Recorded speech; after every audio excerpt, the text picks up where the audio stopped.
Hello दोस्तों, दयावदा advocate channel में आपका स्वागत है। आज हम सीपीसी की धारा 2 के बारे में बात करेंगे।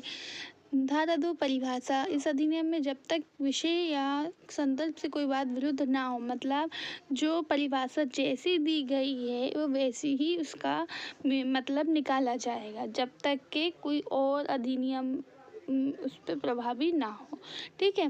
संहिता पहला है, संहिता के अंतर्गत नियम आते हैं, सभी को पता है संहिता के अंतर्गत नियम आते हैं। दूसरा डिक्री, ये बहुत इंपॉर्टेंट धारा है, ये हर कॉम्पिटिटिव एग्जाम में पूछी जाती है।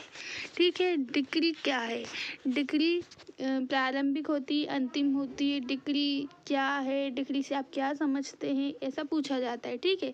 तो हम देखते हैं, डिक्री से ऐसे न्याय निर्णय की प्रारूपिक अभिव्यक्ति अभिप्रेत है जो जहाँ तक कि वो उसे अभिव्यक्त करने वाले न्यायालय से संबंधित है। बाद में के किसी या किन्हीं विवादग्रस्त विषय जो होते हैं उसके संबंध में पक्षकारों के अधिकारों का निश्चायक रूप से अवधारित करती है। डिक्री या तो प्रारंभिक हो सकती है या अंतिम हो सकती है ना। ये समझा। इसके अंतर्गत बात का नामंजूर किया जाना और धारा 144 के भीतर के किसी प्रश्न का अवधारण आता है। ठीक है। किसके अंतर्गत आता है? डिक्री के अंतर्गत। किंतु इसके अंतर्गत ना तो कोई ऐसा न्याय निर्णय आएगा जिसकी अपील आदेश की अपील की भांति होती है, और ना व्यतिक्रम के लिए खारिज करने का कोई आदेश आएगा। ठीक है। ये दो चीज़ें इसके अंतर्गत नहीं आएंगी, मतलब ये डिक्री नहीं कहलाएंगी। स्पष्टीकरण देखें, डिक्री का कहता है, डिक्री तब प्रारंभिक होती है जब वाद के पूर्ण रूप से निपटा दिए जा सकने के पहले और आगे की कार्यवाही की जानी है, और वह अंतिम होगी जबकि ऐसा न्याय निर्णय वाद को पूर्ण रूप से निपटा देता है। वो भागता प्रारंभिक और भागता अंतिम हो सकेगी। ठीक है। मतलब जब डिक्री प्रारंभिक होती है तो मतलब बाद के पहले और कार्यवाही होती है, मतलब बाद के पूर्ण रूप से निपटा दिए जा सकने से पहले आगे और कार्यवाही की जानी है, तब वह अंतिम होती है।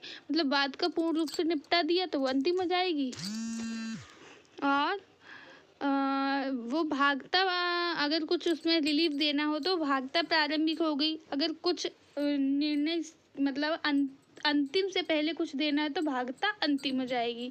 ठीक है। और पूर्ण रूप से अंतिम तब होगी जब पूर्ण रूप से उसका कार्यवाही पूर्ण रूप से निपटा दी गई हो, तब वो अंतिम होगी। फिर है तीसरा, डिक्रीदार से कोई ऐसा व्यक्ति अभिप्रेत है जिसके पक्ष में कोई डिक्री पारित की गई या कोई निष्पादन योग्य आदेश किया गया है। और डिक्रीदार वो जो डिक्री को धारण करता है, जिसके पक्ष में डिक्री हुई है ना, डिक्री पारित की गई, लिखा है ना इसमें, डिक्रीदार से कोई ऐसा व्यक्ति अभिप्रेत है जिसके पक्ष में कोई डिक्री पारित की गई है या कोई निष्पादन योग्य आदेश दिया गया है ना, कोई इंजंक्शन रिलीफ उसको मिला हो। फिर जिला से आरंभिक अधिकारिता रखने वाले प्रधान सिविल न्यायालय की, जिसे उसमें उसके पश्चात जिला न्यायालय कहा गया है, अधिकारिता की स्थानीय सीमाएं अभिप्रेत है, और इसके अंतर्गत उच्च न्यायालय की मामूली आरंभिक सिविल अधिकारिता की स्थानीय सीमाएं भी आती हैं।